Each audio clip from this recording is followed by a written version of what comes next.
Welcome to another episode of Mexican in the Kitchen. I recently bought this Granite Mortar, and I don't know if you know, but usually you have to season them before the first use.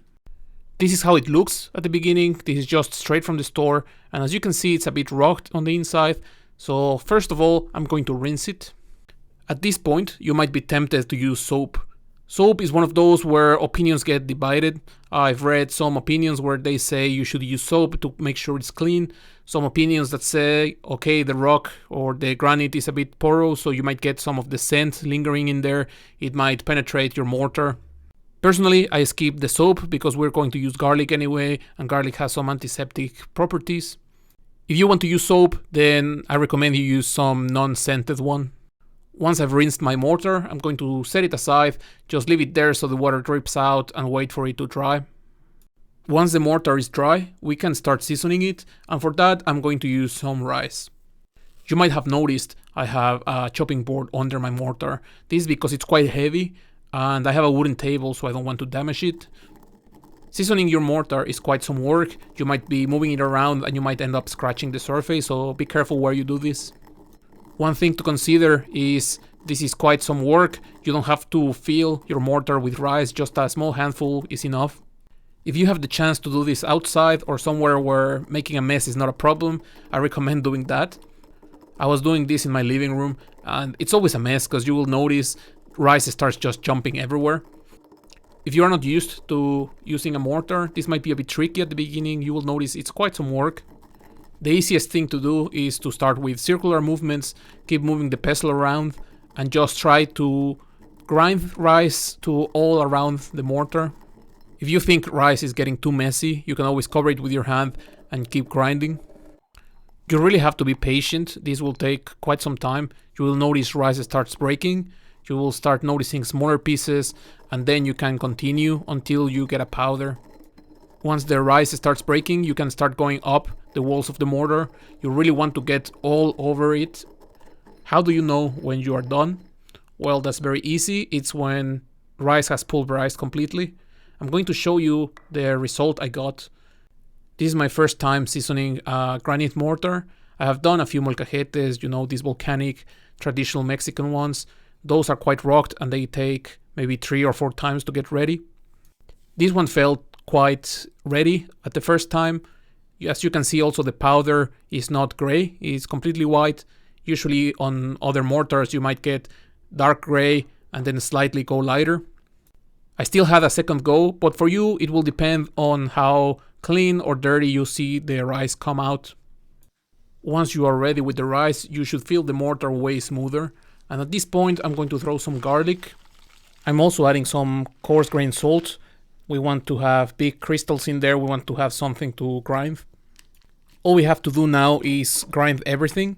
We're going to start by smashing the garlic cloves. You can start hitting them a bit just to break them, and then continue with circular motions just as we did with the rice. This process might take a while, but just continue until you form a nice paste. As I said before, I have made a video showing how to season a molcajete. And out of those, I noticed some comments that were quite useful actually. I remember one comment was asking about the garlic turning green or turning bluish, grayish, and I was reading into it. I've never had that happen myself.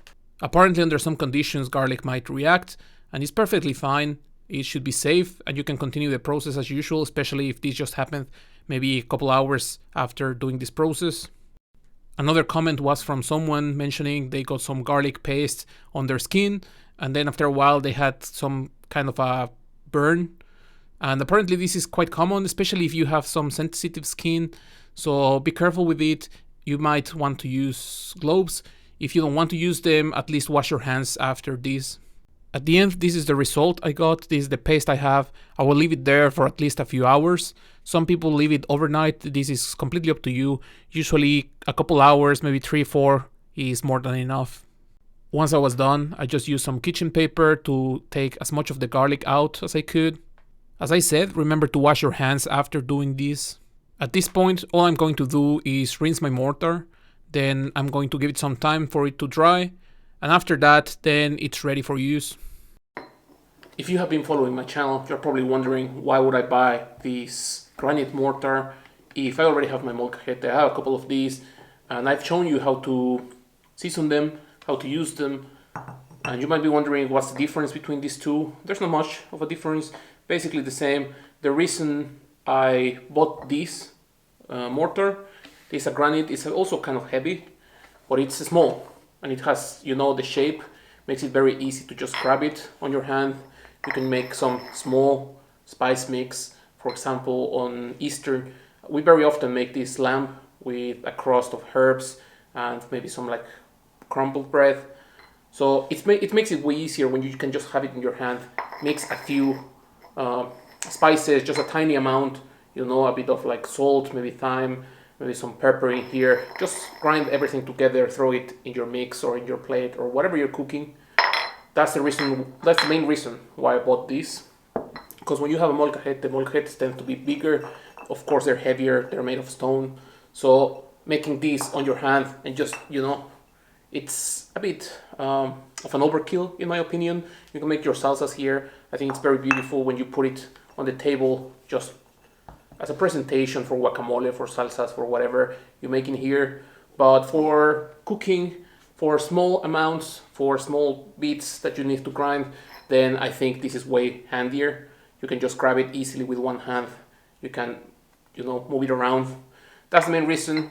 But you can use whatever you prefer. If you don't have a lot of space in the kitchen, you can survive with a small mortar, or you can go with a molcajete and just have one for every occasion.